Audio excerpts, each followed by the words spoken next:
Just starting the live. Happy Thanksgiving!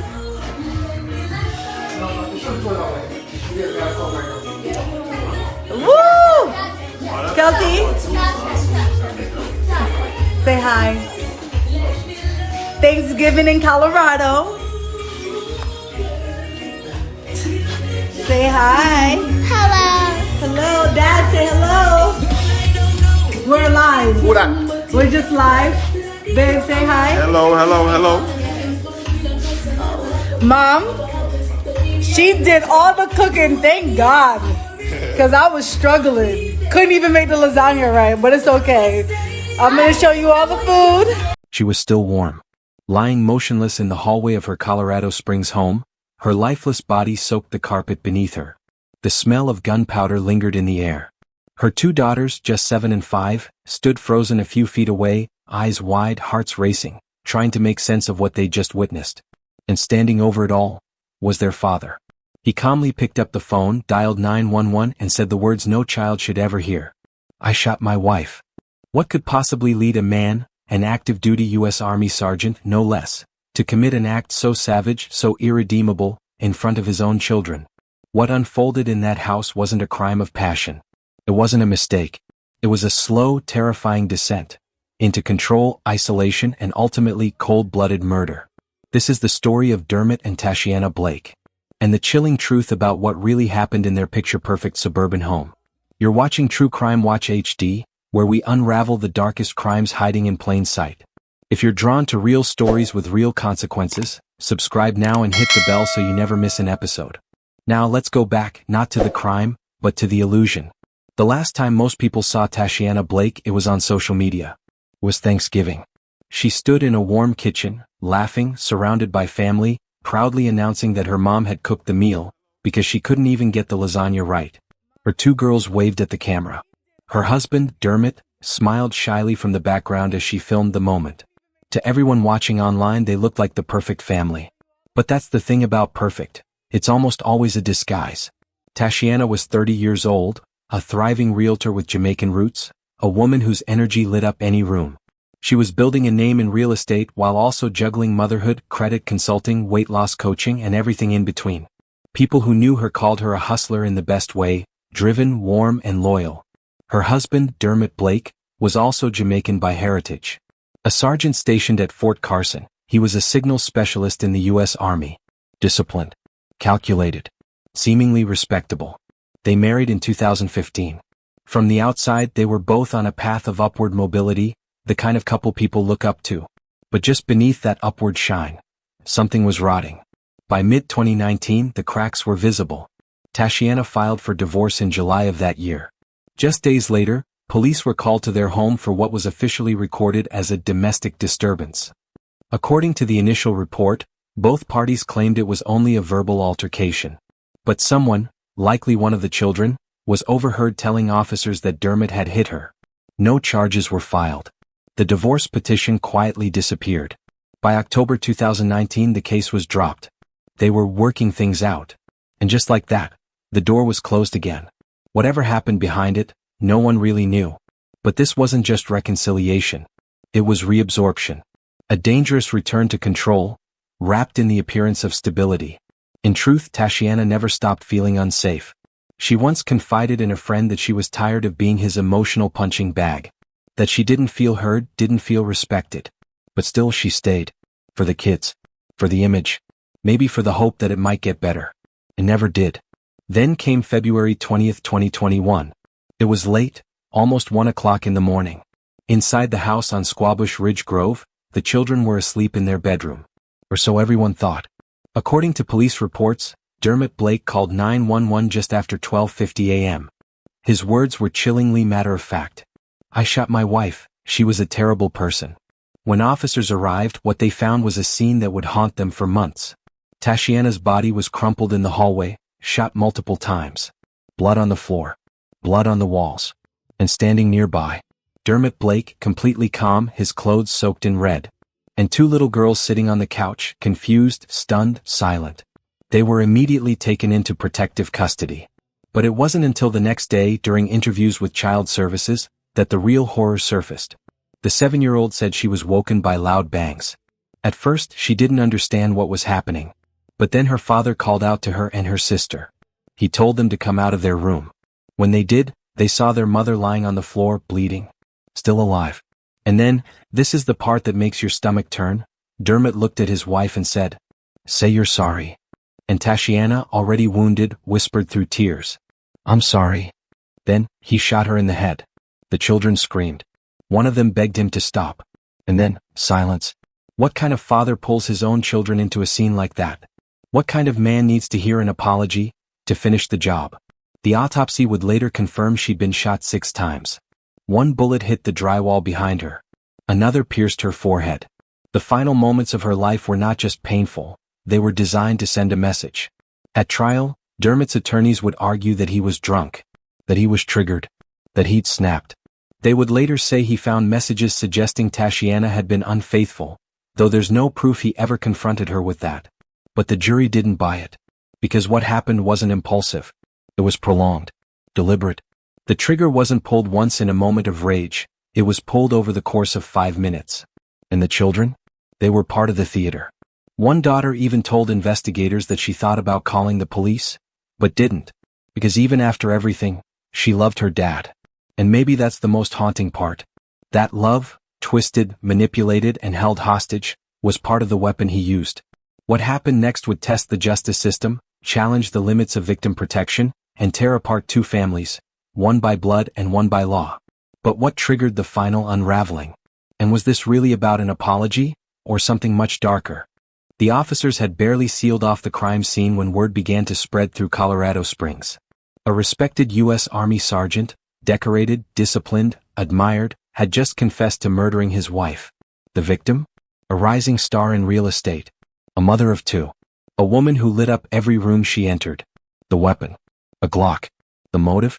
That was harder to explain. And yet, the most haunting detail wasn't what had already happened. It was what the police were about to discover next.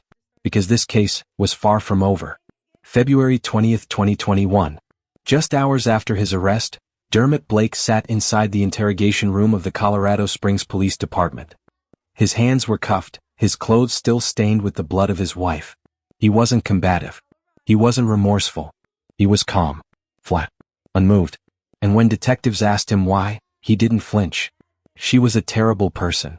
That's what he said. Not, "I made a mistake." Not, "I lost control." Not, "I'm sorry." Just that. And that's when investigators knew they weren't dealing with a man who snapped. They were dealing with a man who simmered. While Dermot was processed and held without bond at the El Paso County Jail, the department's violent crime section took over the case. Detectives immediately began combing through the couple's digital footprint. Social media posts, text messages, phone records, even data from the doorbell camera installed at their front door. And the more they looked, the more everything unraveled. On Facebook, Tashiana had posted smiling selfies, pictures of family outings, motivational quotes about resilience and love. But those who knew her intimately said the posts were mostly a front. She had been struggling. Struggling to be the perfect wife. Struggling to keep the marriage afloat. Struggling with a man who, despite his public charm, had a dark, controlling edge behind closed doors. She had filed for divorce once before, back in July of 2019. Police were called to their home the same day. The report described it as a verbal dispute, but according to sources close to the family, a voice in the background, believed to be one of the children, told responding officers that "Daddy hit Mommy." No charges were filed. The case was quietly dismissed a few months later. It was the beginning of a cycle that many victims of domestic abuse know too well. An argument, a threat, a cooling-off period, a reconciliation. And then, it starts again. Only this time, it ended with 6 bullets. As investigators dug deeper, they spoke to friends, family, neighbors, even the children. And the picture that emerged wasn't just disturbing, it was tragic. Tashiana had confided in a friend just months earlier, saying she was tired of feeling like a prisoner in her own home. That she couldn't even voice her feelings without triggering rage. She had become careful. Too careful. She watched her words, measured her tone. She kept things quiet to keep the peace. But peace was never part of the deal. Detectives also uncovered a disturbing detail. The doorbell camera footage from the night of the murder revealed that the trigger wasn't pulled in one burst of violence. It was spread out, over 5 full minutes. This wasn't a flash of fury. This was deliberate. One of the bullets struck the wall behind Tashiana's head. Another tore through her upper chest. But the fatal shot, the one that ended her life, was delivered after she was already on the floor, wounded and bleeding. After she had apologized. Let that sit with you. Experts say that domestic abusers often operate from a place of extreme control, not always visible but always present. Dermot Blake, to many, was the definition of put together. A soldier. A husband. A father. But the man beneath the uniform had cracks. Deep ones. According to one forensic psychologist brought in to consult on the case, Dermot exhibited signs of narcissistic rage, a type of explosive response when someone feels their dominance or ego is threatened. And Tashiana? She was doing something unforgivable in his eyes. She was thriving without him. Her business was booming. Her social circle was growing. She was regaining her independence. And that, more than anything, was the match. But as prosecutors built their case, Dermot's defense team launched a different narrative. They argued that the shooting wasn't premeditated. They said he was drunk, distraught, triggered. They pointed to alleged text messages found in Tashiana's phone suggesting she may have been unfaithful, though these messages were never authenticated or confirmed to be tied to an actual affair. The defense tried to paint a picture of a man broken by betrayal, of a drunken soldier pushed over the edge. But the prosecution wasn't buying it. And neither was the court. Still, there was one last twist. Just weeks before trial, the defense filed a motion for mistrial. They claimed the prosecution had failed to disclose critical evidence, namely the full data from Tashiana's phone that hinted at infidelity. They argued that if that data had been presented earlier, it could have dramatically changed their legal strategy. But prosecutors pushed back hard.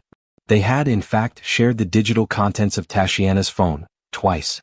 Records showed the defense had downloaded the files months prior. And if any alleged affair had played a role, they had more than a year to build that argument. The judge agreed. Motion denied. The trial would go forward. By November 1, 2022, nearly 2 years after the murder, the courtroom was packed. Reporters, family members, supporters, critics. Tashiana's loved ones came with framed photos, wearing purple ribbons for domestic violence awareness. Dermot sat stone-faced. He pled not guilty. But in his defense attorney's closing argument, not once did they deny that Dermot pulled the trigger. Instead, they focused on motive, intent, mental state. They wanted second-degree murder. Maybe even manslaughter. But what the jury saw was execution. 12 members deliberated for 10 days. When they returned, they delivered the verdict. Guilty. Of first-degree murder. And 2 counts of child abuse. Dermot Blake was sentenced to life in prison, plus 2 additional terms for the trauma inflicted on his daughters. He declined to speak at sentencing. The courtroom fell silent. But then, Tashiana's daughter stood up. She was just 6 years old when her father murdered her mother.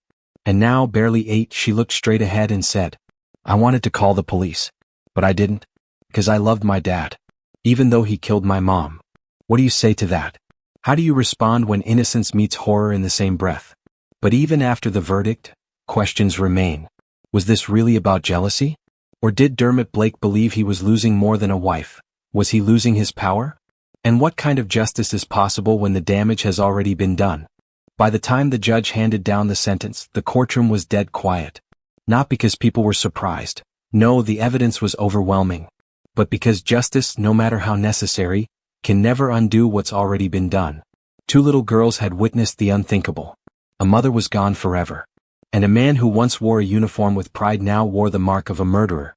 But the end of the trial didn't mean the story was over. Because in cases like this, where love turns to horror and family is shattered from within, the echoes don't fade when the gavel drops. They ripple.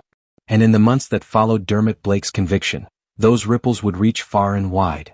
The most immediate concern, of course, was the children. 2 sisters, aged just 5 and 7 at the time of the killing, had lost both parents in a single night. One to death, the other to a life sentence. They were placed in the care of extended family, reportedly in New York, where Tashiana's relatives hoped to give them some sense of stability. But no amount of love could erase what they'd seen. Therapists who specialize in trauma say that children exposed to domestic violence, especially extreme violence, are at higher risk for PTSD, depression, and long-term emotional detachment. And in this case, the trauma wasn't overheard. It wasn't secondhand. It was up close, deliberate, staged. In her own words, the eldest daughter later testified that she saw her father pull the trigger after demanding an apology from her wounded mother. She wanted to call 911, but she didn't, because she loved him. That line, just 8 words, broke the hearts of everyone in the courtroom, and it revealed something rarely spoken aloud. In abusive households, love is often weaponized. Tashiana had loved her husband, at least in the beginning. She believed in their family. She tried to make it work. And she likely believed at some point that staying quiet would protect her daughters. But silence is never protection. It's permission. The Jamaican community, both in the US and abroad, was shaken. Tashiana was not just a daughter and mother, she was a symbol of success, a real estate agent who had climbed her way up through determination and faith. She had big dreams, plans, a future. Her family in Jamaica spoke out publicly, saying they were heartbroken not only by her death, but by the way it unfolded. Her uncle, who had raised her like his own child, described her as a bright light snuffed out by someone too insecure to watch her shine. Online, the case sparked waves of discussion. Thousands commented on the tragic irony that a woman as driven and accomplished as Tashiana was still vulnerable behind closed doors. Many said the same thing. If someone like her couldn't get out, who can? It was a sobering reminder that domestic abuse has no demographic. It doesn't matter if you're successful, educated, or respected in your field. If someone is determined to control you, the threat can lurk silently for years. And when it surfaces, it doesn't always give you time to escape. From a legal perspective, the case was considered a textbook first-degree murder conviction. The defense tried to suggest intoxication. They floated infidelity. They attempted to trigger sympathy from the jury by describing the crime as a moment of emotional breakdown. But the jury saw through it. Because the sequence of events was clear. The children were summoned. Tashiana was told to apologize. Then, and only then, did the final bullet strike her forehead. That timeline, captured through the doorbell footage and the children's testimony, made one thing unavoidable. This was not a mistake. It was a performance. Earlier in the series we asked, was this really about an apology? Or was it something darker? Now, as we examine the full arc of this tragedy, it's hard not to see the answer. This was about power, control, and a man who could not accept that the woman he once claimed to love was no longer his to dominate. In his mind, if he couldn't keep her, no one could. But here's the part that rarely gets covered. What happens to the people left behind? Tashiana's mother, now raising her grandchildren, has spoken only sparingly. She says she doesn't want the girls to be defined by that night. But they will be. Every school play, every birthday, every graduation. They'll carry the memory of a night that changed them forever. And yet, there's something defiant in how her family continues to live. They have started speaking up, advocating, educating others about domestic abuse, warning signs, and the importance of acting early. They don't want vengeance. They want prevention. Because here's the truth. Tashiana's story is tragic. But it is not rare. In the United States alone, nearly 1 in 3 women experience some form of physical violence by an intimate partner in their lifetime. And nearly 20 people per minute are physically abused by a partner.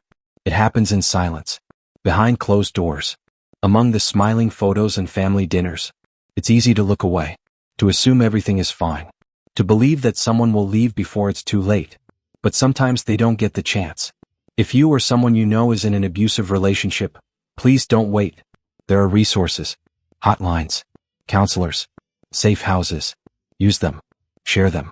Be the voice that helps someone get out before the story ends the way this one did. Tashiana Blake was a daughter, a sister, a friend, a businesswoman, and a mother. She deserved more.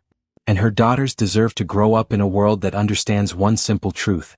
Love is not control. Love is not silence. Love is never the reason someone dies. What do you think led to this tragedy? Was Dermot Blake's crime driven by jealousy, entitlement, or something more psychological? And could anything have saved Tashiana before it was too late? We want to hear your thoughts. Drop a comment below. Share this story with someone who might need to hear it. And don't forget to subscribe to True Crime Watch HD, where real stories illuminate real dangers, and where every victim's voice deserves to be heard. Stay safe, stay aware, and we'll see you in the next case.